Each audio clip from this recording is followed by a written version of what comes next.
our initial conversation are all about the things that are commoditized and that the marketplace at large are doing. Welcome to a brand new episode of the M&A Mastermind Podcast presented by Cornerstone International Alliance. I am your host, Nick Olsen. On this show, I get the opportunity to talk with the brightest minds in lower middle market M&A.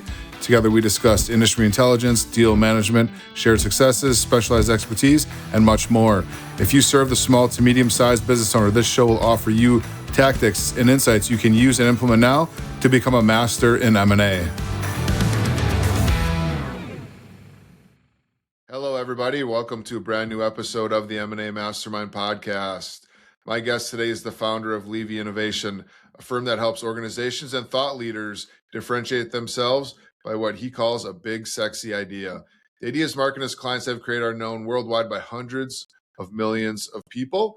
He has consulted some of the world's most prominent companies and individuals, including the CEO of Popeyes, the former head of strategy unit at Harvard Business School, and Simon Sinek. In 2018, he was also elected into the $1 Million Consulting Hall of Fame. He is a keynote speaker where he's spoken on strategy to companies like Adobe, American Express, and Google. He's a member of the National Speakers Association and has written or co-authored 5 books. Also a magician himself. I'd love to dive into that. Please welcome my guest today, Mark Levy. Mark, thank you for joining us today. Thank you so much, Nick. I appreciate it. All right. So that's like one of the longest intros ever. So you obviously...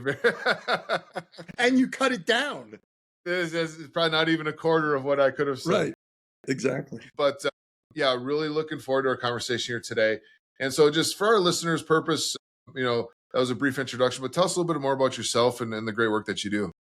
Oh, well, yes, thank you. So I'm a differentiation expert. So it's about picking out the thing from your business that's going to make people remember you and make you stand out in a crowd and get them excited about who you are and what it is you can do for them, and gets them talking about who you are and what you can do for them, even when you're not around. Because to me, a very important part of differentiation, or a big sexy idea, the way I call it, is that it's so important to people in their lives for some reason. It doesn't even have to be profound, but it's important to them that it actually gets conversation going, even when they're at the bar or something like that. It's like, oh, you won't believe this company or this guy or something like that. And then they talk about something. What got you into this, wanting to talk about differentiation? And because I think, regardless of what you do professionally or personally, like that idea of how to differentiate yourself in a crowded space is beneficial for us all. Oh, yeah. So it's the classic story of you get interested in something that you're very poor at. Or to put it differently, sometimes we go towards strengths and sometimes we go towards weaknesses. So when I was a kid, I was extremely shy, like painfully shy. But I also like to do magic tricks. I like to write. I like to do things that needed an audience. And so the idea of being able to stand out in an important way in a room full of important strangers was a terrifying, yet I knew important thing for me. So I started to learn how ideas or how people were able to stand out without being obnoxious, like standing out in a justifiable way. And so along with this, I became the director of the 3rd largest book wholesaler in North America. I helped them sell over $1 billion worth of books at a time when books were very inexpensive. So that was hard to do. And so it was predominantly phone sales. And what it was books would come in. We'd buy millions of dollars worth of books from Random House, Simon Schuster, Doubleday, like all these different publishers. And they'd come in every day on tractor trailers that would back up with the beep, beep, beep to our warehouse. And then these giant skids of thousands of books, high-lows, would pull them out. They were all shrink wrapped together. And then I would climb up these things with a box cutter, like climb up like 12 feet high, like a bunch of, and I'd start cutting things open. This was 30 years ago or so. So I'd cut these things open and I'd see what new books had arrived. And then I'd have to jump off the skids, run into the sales room, and tell my staff, here are the new books that came in. Here's what they're about. Here's what I think we should sell. Here's what we shouldn't sell, regardless of whether the publisher, like, here's a book that I think warrants being sold, and here's a book that they think should sell, but I don't think so. Anyway, so I had to then jump on the phone and sell the stuff. And so I would begin the call with no money, and I'd have to end with $2,000 or $20,000 worth of sales. And I did that over and over again for over a decade. And so over the decade, I did about 25,000 over, but I'm underestimating with this, but 25,000 live pitches for money, where I'd start with no money and I'd have to end up with money at the end. And so when you do that a lot, so remember, I was super interested in what's the core thing here? How do you make something stand out in a justifiable way? Because I had been so shy, but then I got over that. Now I'm the opposite. I need to go to a workshop to make me more shy than I actually am, rather than. And so then it became talking about books and what they were about and the ideas and the story and the color with them, and then using them to ring the register, as we'd say. And so after I had done that for years, I left that job and I just opened up my own practice. It had just nothing to do with books. But what I do, Nick, is I look at a business. It can be an enormous business, a billion-dollar business. Like you've heard, I've worked with major organizations, but I also work with individuals and smaller companies and so forth. And I kind of look at what it is that they're doing as if it were a book, right? It's not a book, but I look at it as if it was a book. And I say, what is the book, quote unquote, that Nick has written with his business life so far? What are the main ideas? What are the ancillary ideas? What are the stories? If we moved an idea to the fore of his quote unquote book, would it be a better seller? And how would I pitch it on the phone to make money? And that's all I do. I teach my clients how to do that. That's amazing. So that thing, that differentiator, that is your big sexy idea. Is that, don't you explain how you came up with that name and what that means in more detail? Oh, yeah. I came up with the big sexy idea, that moniker, many years ago. It's trademarked and so forth. I just did it. I was just writing, because I'm a writer. I was just writing about what I did one day, and it just came up in my writing. Somehow I just started to write about it. And someone who I trust very much read what I had written. They said, "Oh, I love that." And so I started to use it. And a very important point there, Nick, is that I didn't start my business with that concept. As a matter of fact, I didn't even know I was in the differentiation business. That came years later. I was just helping people sell things. Yeah. But the point is that your top of mind thinking is probably the thinking that's keeping you stuck. So I'm saying that about the big sexy idea thing. I had to burn through lots of ordinary thinking of mine in order to get to something really interesting. And so I find that when businesses come to me, like advisory business or product businesses, doesn't matter, that invariably our initial conversation are all about the things that are commoditized and that the marketplace at large are doing. And so that's the stuff that I need to know about, but I know it's the stuff that we're going to reject, because you can't do anything that the rest of your marketplace is doing. Otherwise, you just seem like a copycat. And I mean, related to that, if I can continue for a second, because I think this is one of the most important points that I have to say. In order to differentiate your business forcefully, whatever your business is, it's important that you get a little illogical about things. Because when people think about differentiating their business, when they come to me with their points of differentiation, I almost always find this stuff awful. I'm very supportive. I don't say it like that, but I say, we can do better. Yeah. It's almost always awful.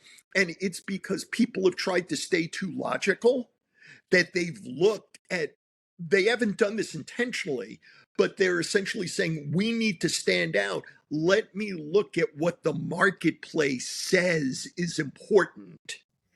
And then they differentiate around like some vague thing based on what other people were thinking.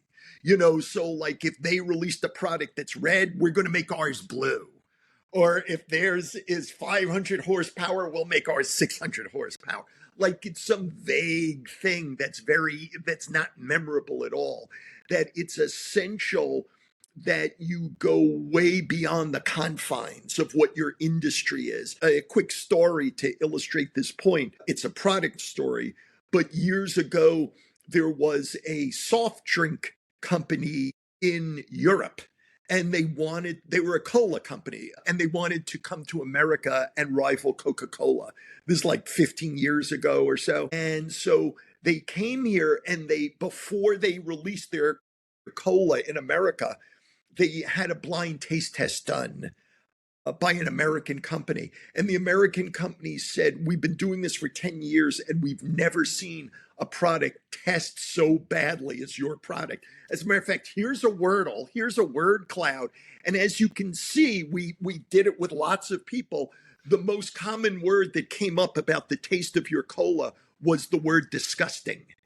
That people thought that was the knee-jerk reaction. This is disgusting. They think it's clawing. It's like they just hate it. And so the European company knew they would never be able to compete with Coca-Cola on a flavor level. And even if they changed the flavor of their cola, Coca-Cola was too entrenched. And so the logical thing is a cola has no benefit other than flavor. That's it. There's no other benefit. It's not like medicinal or anything like that. So if they stayed with logic, that would be horrible for them. So instead they said, okay, what do we have? We can't compete on the logical thing, which is taste. What else can we do with our cola? And their cola had a lot of caffeine, an enormous amount of caffeine in it. And so they decided to create a category which at the time had never existed before. And this was 15, 20 years ago, never existed. So they created a category called energy drinks, brand new category. No one had heard of it before. And it was because of the caffeine.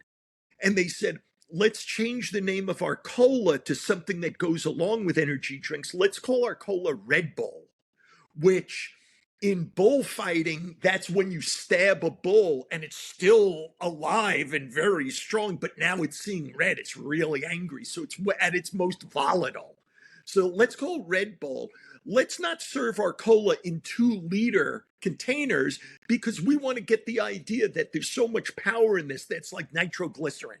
So you wouldn't give someone a 2-liter of nitroglycerin. Let's put it in small cans and metal cans that are hard to crush.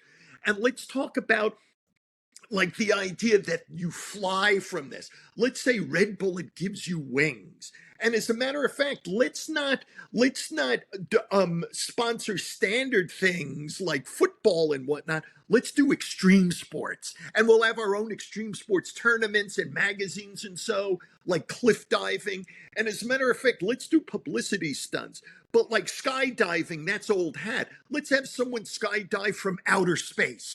Let's have them fly up to out of outer space and jump in a parachute. So that's how Red Bull became Red Bull. It's because they looked at what was illogical. If they stayed logical, it would have been about taste. You would have never heard of them today. Yeah. And it's the same thing. I told you I like to tell stories, right? Yep. It's the same thing about anyone listening to this, that whatever it is you're doing, it needs to be about something different than is currently thought of as correct. Because if you go the correct route, you're just going to blend in. Yeah.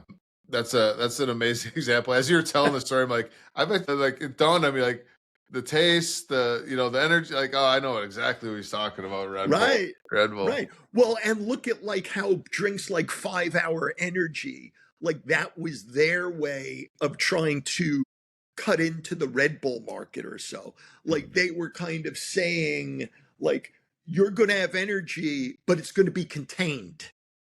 Like, so it was like a different take. It was more like quick energy that dissipates. They had probably done things and people were probably saying, oh, Red Bull, I'm wired like all night. I can't sleep or something like that. Yeah. It's like, let's make one where it's really just when you're doing an important project or something like that, you know? Yeah. It's and so if we can associate that concept to Yes. And because it's a whole long process. There's a lot of logical things that happen in sequential order a lot of times, but a lot of things can go sideways in a hurry. And there's a lot of different types of people helping business owners sell companies. It could be someone who's a business broker, who's maybe doing smaller deals and doing the real estate approach and listing it and having a sale price, and a certain kind of business owner, all the way to lower middle market, which is where we focus on, up to big investment banks. And it's all under the concept of selling this business. And so there's a lot of players out there. There's a lot of different ways you can go about doing it. What are your thoughts on the M&A space and differentiation and how we can look at, doing that for our listeners? Sure. Well, I think that because I worked with some people in your space, most notably the wonderful Scott Bushke, right? Your boss, Yeah. who I adore. And I noticed, and maybe Scott filled me in on this, that often what people selling their business in the low to middle market space is that it's less about making the most money they can make. They want to make the most money that they can possibly make. Right. But it's about making an irreversible business decision. So they're very, very concerned about making a decision that they cannot take. And so Scott and I talked a lot about this, that they probably built their business and they're probably brilliant at their business through trial and error. Anyone who's really good at a business is really expert at trial and error, whether they think of themselves that way or not. It reminds me of a quick aside here. Years ago, I read a book by the president of Babson College and two other people. Babson at the time was the highest rated entrepreneurial school in America. And it still is. I don't know if it's highest, but it's in the top 3. And so the head of Babson and these other two writers, they wanted to come up with a reason why serial entrepreneurs are different than normal people. Like, what is it that makes a serial entrepreneur and how are they different from others? And the one thing they came up with was this, as I remember it. And I'm not sure they use these terms, but I'll use them, is that they said that a regular person, a non-serial entrepreneur, will try to do a new project or a big business or something like that. They'll use predictive reasoning. That is, that they want to start this thing, but they're going to wait until the future lines up like the past did so that they can predict what's going to happen and then do their thing and know exactly what's going to happen ahead of time, right? Prediction. So the only problem with that is if you're trying to do something that's unlike anything you've done before, or you're in a kind of volatile market or a volatile world, that the future will never line up like the past. And so you're going to end up waiting forever. And you think it's about safety. You think it's prudent, but you're actually asking something unreal from yourself and the world. So it's never going to happen. So you're going to stay stuck because of predictive reasoning. They said serial entrepreneurs actually have a very different kind of reasoning. They have a goal. And then they say, what is the smallest step I can make? What's the smallest bet I can make, right, with money What can I do? And then once I get there, I'll stop and I'll look around and I'll see how I might reconfigure things. And then what's the next smallest step I can take and afford to lose on? So serial entrepreneurs take a lot of steps that they can afford to lose on, but they just look around after each step and potentially recalibrate what it is that they're doing in order to get to the goal. So essentially, serial entrepreneurs, trial and error and failure are built into what it is that they do, right? Like that's the essential. And I got so caught up in telling my story that I forgot what the point I was going to with A firms. What No, was it? we were just talking about where you work with Scott and how to differentiate. Yeah. So it's this idea that oh yes, I remember. And this was Scott. This was, I believe, Scott's idea. Like it's this idea of so, but I tell you this story to provide context. It's that the very things that allowed you to have a thriving business, the kinds of businesses that your listeners represent, like the very things that got you there won't get you to an A sale. Yeah. Because people think so they succeed through trial and error. But when you get to selling your business, it's no longer a trial and error market. It's you better do this right Yep. the first time because it's irreversible and you likely will not get a second chance. Yeah. And so it's very important that you let the marketplace and buyers know that you understand what it is that they're putting on the line there, and that you have this enormous background in working with people like them. And you have safeguards in place to make sure that the right deal gets done. And by the way, that the right deal might be no deal. Right. Like when, so it's, you want to show people that you're not just there like wheeling and dealing, and it's not all ego on your part, that you understand who they are and you understand how important this is to them. And you've done this a lot of times before and you're cautious. Yeah. You bring up a good point. Our listeners have helped business owners sell many, many companies over their time.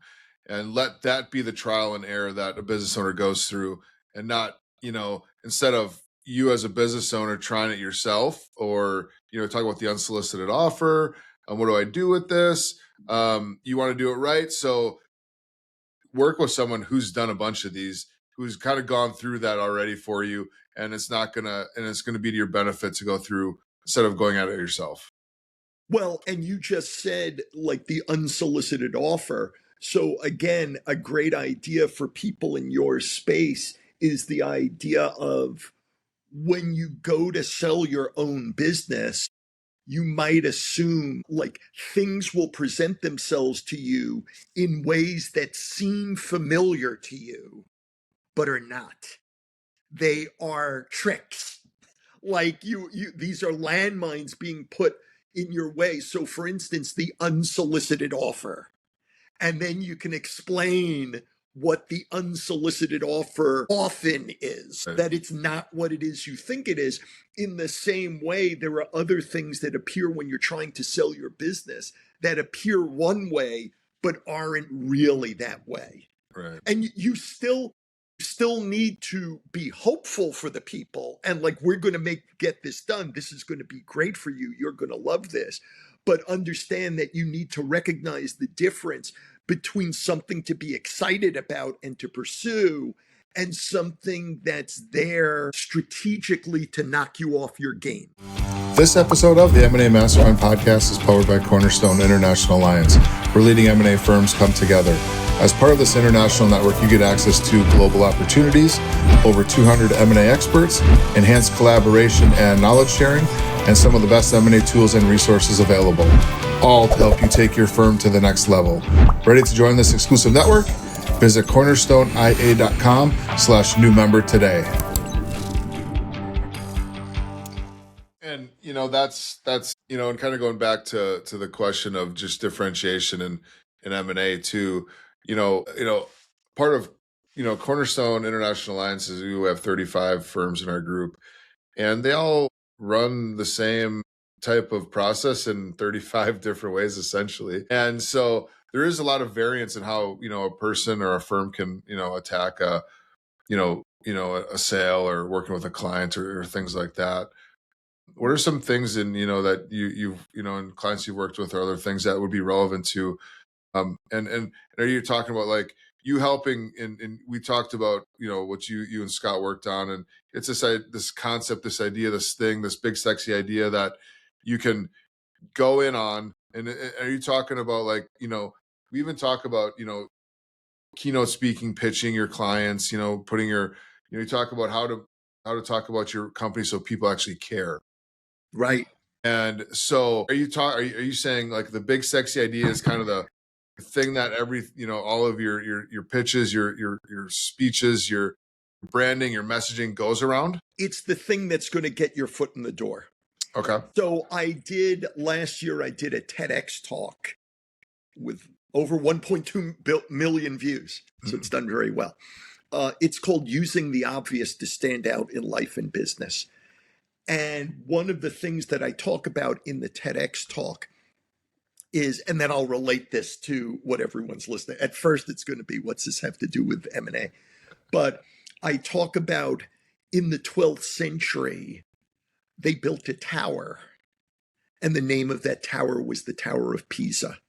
Now, the Tower of Pisa was just supposed to be a bell tower in a church. And so there may have been people who visited it, but how many people visit a bell tower? Like, how many millions of bell towers are there on planet Earth? And like, people don't go out of their way. Like, they like hearing the bell if they're around there, but they're not really paying attention to the bell tower. But because of a flaw in the foundation, an unintentional flaw in the foundation, the tower started to lean as they were building it. Like, it was never straight at any point. And they built it, and when they finished it, they thought they had a disaster. And it leaned 5 degrees over, which for a tower that tall, I forget how tall it was, like 17 stories or something like that. For something that tall leaning over that far, you'd think that's a catastrophe. But that flaw made it into a sensation. And so that was 850 odd years ago that tower was created.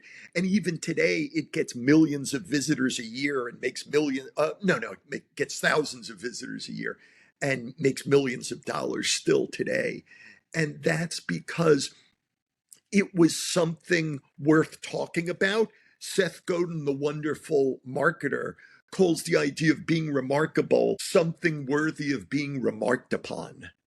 So you might say that the Leaning Tower had nothing to do with the tower's functionality, but it was something that everyone to this day wants to come to see. So whatever it is you have in your business, need that. And by the way, that's another idea of being illogical. Yeah. It's like, oh, it's a bell tower. It's there to tell people when there's church services or there's funerals or whatnot. But the fact that it's leaning over and like there was a flaw in it, but it's not falling down and it's that tall, like that's crazy. So sometimes the thing that makes you stand out doesn't really have a logical reason around things. But we were talking about with Scott and Cornerstone. So in working with Scott, the interesting thing is Scott and you guys are so expert in every part of the situation that it's like, and he was talking about all these things in great detail, and you could tell he was a master of all of them. Like, he just knows every single part of the business to a degree that I rarely encounter people who are that expert at what it is they're doing. But I was wondering, there was one thing that he was talking about that was to me different than as an outsider, like as someone who would come to the churchyard to see the thing lean. Yep. It's like I was an outsider. I'm not caught up in all that stuff. Yep. So I'm listening to him, and the thing that I thought was interesting was the fact that he would run a process to get multiple offers. And it was that multiple offer thing that I realized for his business, at least, was the engine of everything, because it justified all the other stuff he was talking about was process or claims, like, all these different things that other people. But Scott really understood how to create multiple offers. So what we came up with for him, and he has this like trademarked and all this stuff, right? Can't use it. He has it. But he's getting amazing mileage out of it now. Yeah. The idea of POMO, the power of multiple offers. And so a lot of what Scott does now is he talks about, like, we're going to promise you this, and you need to look out for this. And the thing that makes it all happen is POMO. It's the power of multiple offers. And here's why. When you have too few offers, blah, blah, blah, blah, blah, blah, more offers. And a thing that I had Scott do, which he's really doing amazingly, is I said, I want you not just to be about multiple offers in the world of M&A. I want you to become like the world's expert. That's his lean. That's his tilt. Like, I want you to become the world expert in how businesses and industries, all the different ways they use multiple offers to generate people. So, for instance, an important part of his work is with the NFL. Like, because he's a huge Packers fan, as everyone knows. Anyone who knows Scott knows he's a huge Packers fan. And he has season tickets and so forth. But this is, and by the way, everything I'm saying here is through Scott's research. So the NFL draft day used to be in the 60s. It would be held in a hotel ballroom in like the Hilton in New York City. And it would be like, I don't know, I'm making up the number, like 80 guys sitting in a room with like the protector with their pencils and so forth. It was a very engineering state, like imagine early 1960s. It was a very quiet, it was essentially like a spreadsheet kind of event. It was, right? It was pure, it was nothing.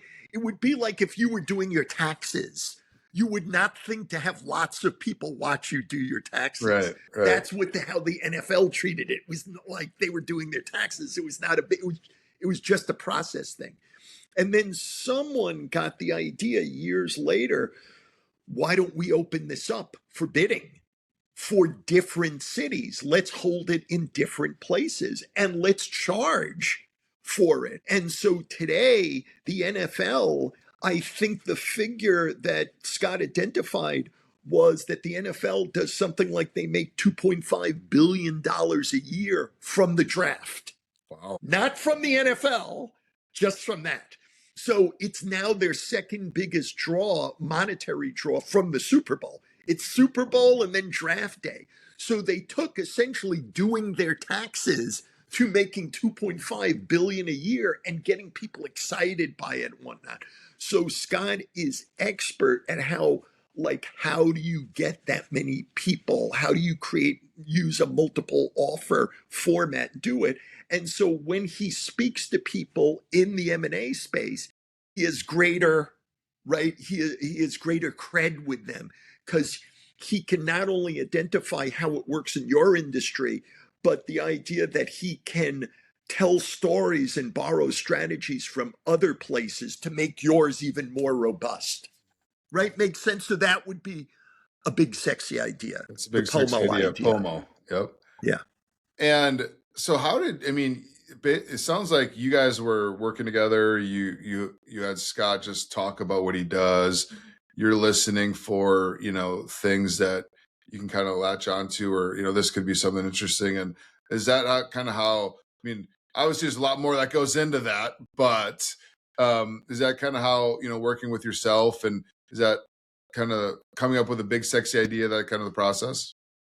Yeah. So we don't know where your main point of differentiation is going to come from. Right. Because it's something that the marketplace hasn't seen yet. So I have ideas on where it can come from because I've been doing this for 25 years, but we don't know exactly. So to me, all starting points are equally valid. So essentially, when I'm working with people, the way I often begin is I ask them, okay, when were you born? Where were you born? What was it like growing up? What did you major in school? What were your biggest successes growing up? What were your biggest failures? Where did you go to college? What was your degree in? Do you have a doctorate? What was your doctorate in? What was the title Yeah. of your thesis?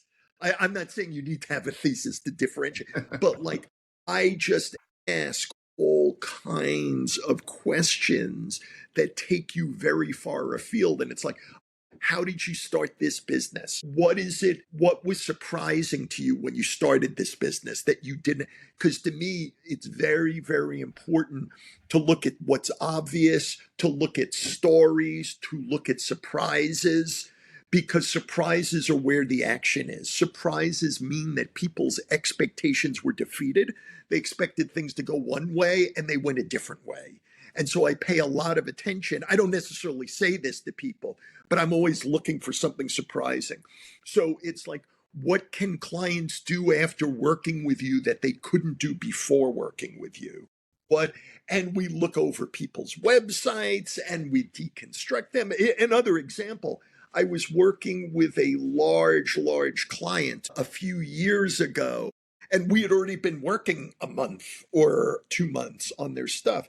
And I looked at their website, and on an inner page, it wasn't on the homepage or anything, there was a picture of stadium seating with people sitting there listening to someone. And I said, where is this from?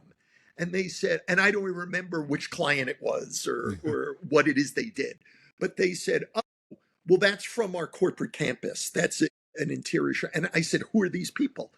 And I said, are these newbies? And they said, some of them are, but a lot of them, everyone who works here is required to take 2 courses a year here on campus on the latest and greatest of whatever the technology is or whatnot. So I said, even if I've been there 20 years, I'm required to do that training. And it's like, oh yeah, it's essential. And I said, so do you tell people about this? They said, no, we don't tell anyone about it. I said, oh, okay.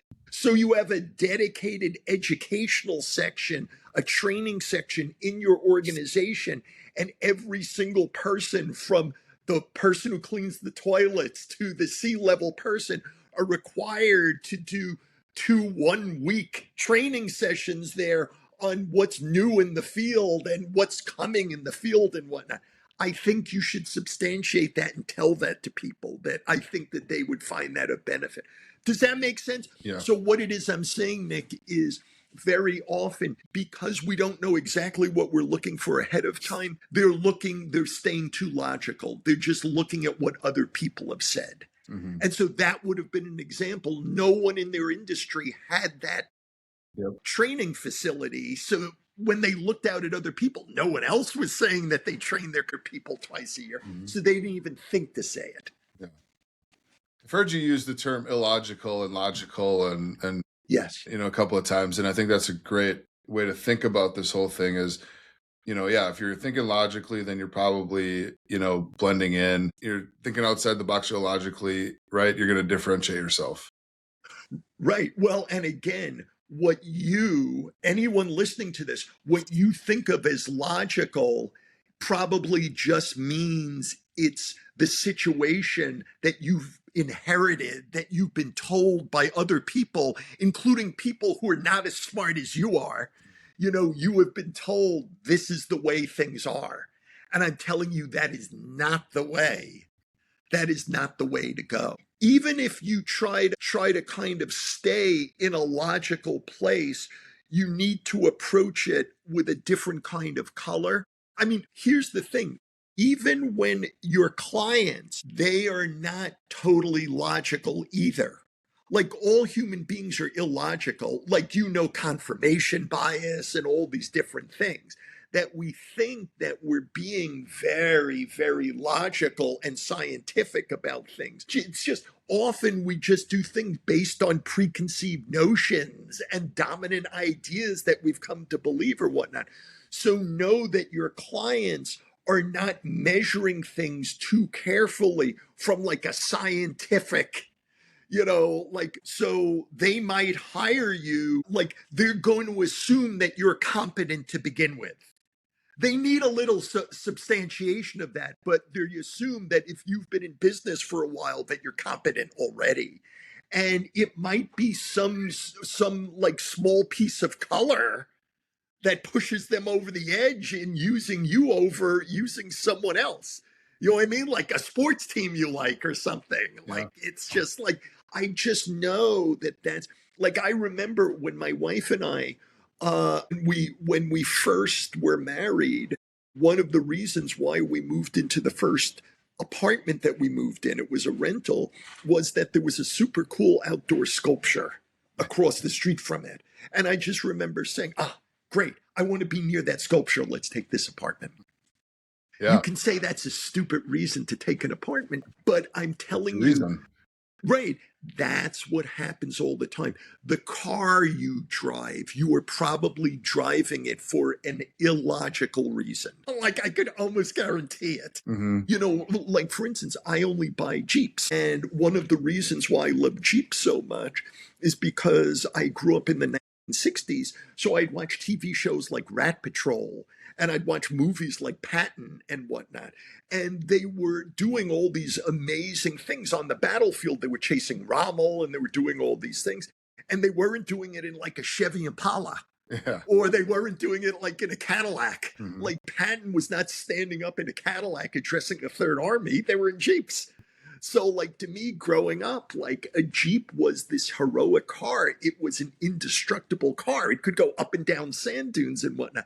So I buy Jeeps and I run them into the ground 200,000 miles because to me, that's what makes a Jeep a Jeep. Like a Jeep with 5,000 miles is not a Jeep. Like you gotta like beat it up. And you can say that it's irrational, like, but everyone with their car. I remember when I was the chief marketing officer of an Inc. 5000 experiential branding company, the CFO, he would always get, I forget what car, I think he would always, every year, he would get a new Lamborghini. He would lease them. He would always have a new Lamborghini. And I asked him why he did that. And he said, oh, because they can go 220 miles an hour, 240 miles an hour. Well, I remember once when he told me he got a ticket for doing 40 in a 30 mile an hour zone. So like, why does the fact that it can do 240 matter to you when doing 40 gets you a ticket? Like, in other words, it's illogical. There's just something about being in a Lamborghini that he loved. It was illogical. Yeah. How many sand dunes you driving your Jeep up? Right. Exactly. Right. Like off-road to me means like I've drifted over to the shoulder, you know, because it's dark out or whatnot. That's really I go over no sand dunes. That's right. That's funny. One last question, Mark.